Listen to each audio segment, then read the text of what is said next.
एक नगर में चंद्र नामक राजा का शासन था। उसके राजमहल के बगीचे में बंदरों का एक समूह रहता था। बगीचे के फलों के अतिरिक्त राजा के सेवकों द्वारा प्रतिदिन प्रदान किए जा रहे भोजन का सेवन कर वे बहुत हृष्ट-पुष्ट हो गए थे। बंदरों का सरदार वानरराज एक बूढ़ा बंदर था, जो अति बुद्धिमान था। समय समय पर वह अपना परामर्श बंदरों के समूह को दिया करता था। राजमहल में 2 भेड़ें भी रहती थी।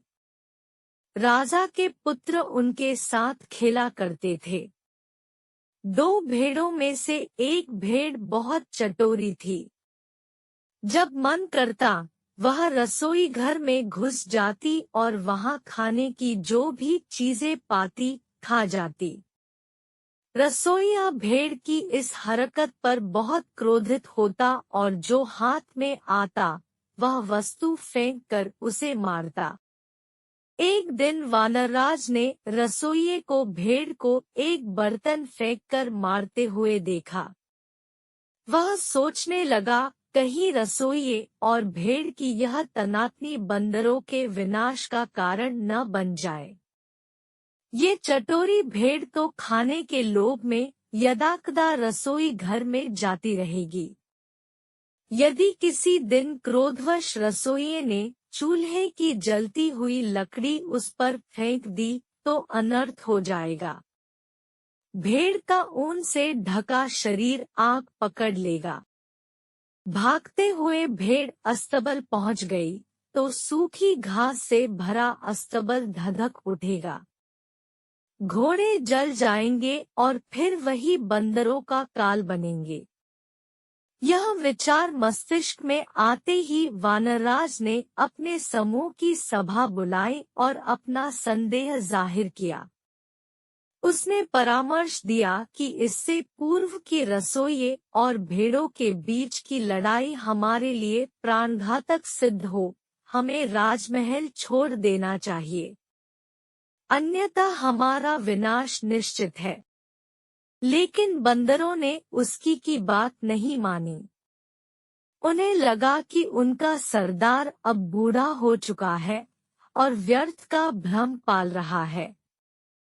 वे राजमहल के भोजन के आदी हो चुके थे, इसलिए राजमहल छोड़ने को तैयार नहीं हुए। लेकिन वानरराज ने तत्काल राजमहल छोड़ दिया। इधर एक दिन फिर चटोरी भेड़ रसोई घर में घुस गई और वही हुआ जिसका बंदरों के सरदार को भय था।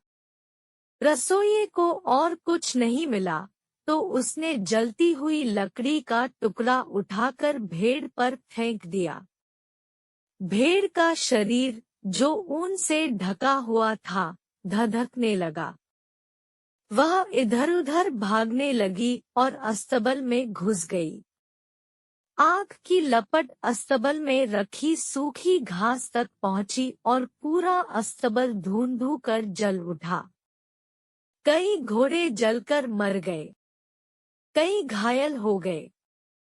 राजा को यह समाचार मिला, तो उसने वैद्य को बुलाया और उसे घोड़ों का उपचार करने का आदेश दिया। वैद्य ने घोड़ों के घाव का परीक्षण किया और बोला, इनके घावों को शीघ्र ठीक करने का एक ही उपाय है। इन पर बंदरों की चर्बी लगानी पड़ेगी। राजा ने सैनिकों को आदेश दिया कि जो भी बंदर दिखे, तो मारकर उसकी चर्बी घोड़ों के उपचार के लिए लाई जाए। राजमहल के सारे बंदर मार दिए गए। जब वानरराज तक यह बात पहुंची, तो वह बहुत दुखी हुआ। उसके मन में प्रतिशोध की ज्वाला धधक उठी। लेकिन वह अकेला था। वह युक्ति सोचने लगा, जिससे वह राजा के कुल का भी वैसे ही सर्वनाश कर दे, जैसे उसने उसके कुल का किया है। एक दिन वह पानी पीने एक झील के पास गया। उस झील में सुंदर कमल खिले हुए थे। वानरराज ने देखा कि मनुष्यों और जानवरों के पदचिन्ह झील की ओर जाते हुए तो हैं, लेकिन वापस आते हुए नहीं है। वह समझ गया कि झील में अवश्य कोई राक्षस रहता है, जो झील में गए मनुष्यों और जानवरों को खा जाता है। उसने चतुराई दिखाते हुए कमल के तने से पानी पी लिया। जब झील में रहने वाले राक्षस ने यह देखा, तो झील से बाहर आ गया। उसने कई आभूषण पहने हुए थे। वह वानरराज से बोला, जो भी झील में आता है, मैं उसे खा जाता हूँ। लेकिन तुम तो चतुर निकले। मैं तुम्हारी चतुराई देख प्रसन्न हूँ। मांगो, क्या मांगते हो? वानरराज बोला, एक राजा ने मेरे संपूर्ण वंश का नाश कर दिया है। मैं उससे प्रतिशोध लेना चाहता हूँ।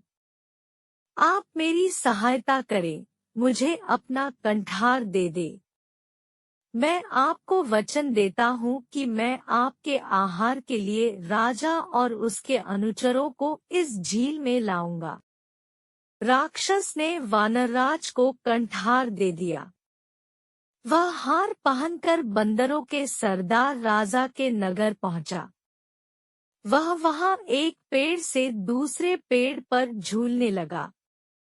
जिसकी भी दृष्टि उस पर पड़ती, वह कंठार देखकर दंग रह जाता। राजा के सैनिकों की दृष्टि भी उस पर पड़ी और वे उसे पकड़कर राजा के समक्ष ले गए।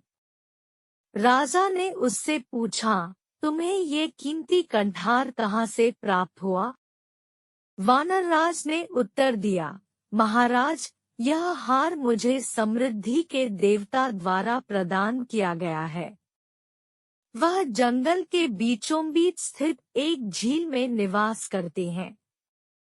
जब सूर्य आधा उदय हुआ होता है, उस समय जो व्यक्ति उस झील में डुबकी लगा ले, तो उसे समृद्धि के देवता का आशीर्वाद और कंठार प्राप्त होता है। राजा उसकी बातों में आ गया। वह अपनी पत्नी और पूरे परिवार सहित उस झील में डुबकी लगाने तैयार हो गया। वानरराज ने कहा, कल सुबह की मंगल बेला में पधारिए। लोभ में अंधा हो चुका राजा अगली सुबह अपनी पत्नी, पुत्र, परिवारजन, मंत्रियों और सेवकों सहित झील पहुंचा। वानरराज भी उनके साथ था। वह बोला, महाराज, सबको अलग अलग स्थानों से झील में उतरना होगा। सबके जाने के बाद आप अंत में झील में उतरिए। राजा की पत्नी, पुत्र, परिवारजन, मंत्री, सेवक सभी अलग अलग स्थानों से झील में उतर गए और राक्षस द्वारा खा लिए गए। बहुत देर तक जब कोई बाहर नहीं आया, तो राजा ने चिंतित होकर पूछा, हे वानरराज, मेरे पत्नी, पुत्र, परिवारजन, मंत्री और सेवक बाहर क्यों नहीं आ रहे हैं? तब वानरराज एक पेड़ के ऊपर चढ़ गया और राजा से बोला, अरे दुष्ट, तुम्हारा समस्त परिवार, मंत्री और सेवक राक्षस द्वारा खा लिए गए हैं। तुमने मेरे परिवार को मौत के घाट उतारा था। आज मैंने उसका प्रतिशोध ले लिया है। मोरल, बुरा करोगे तो बुरा फल पाओगे।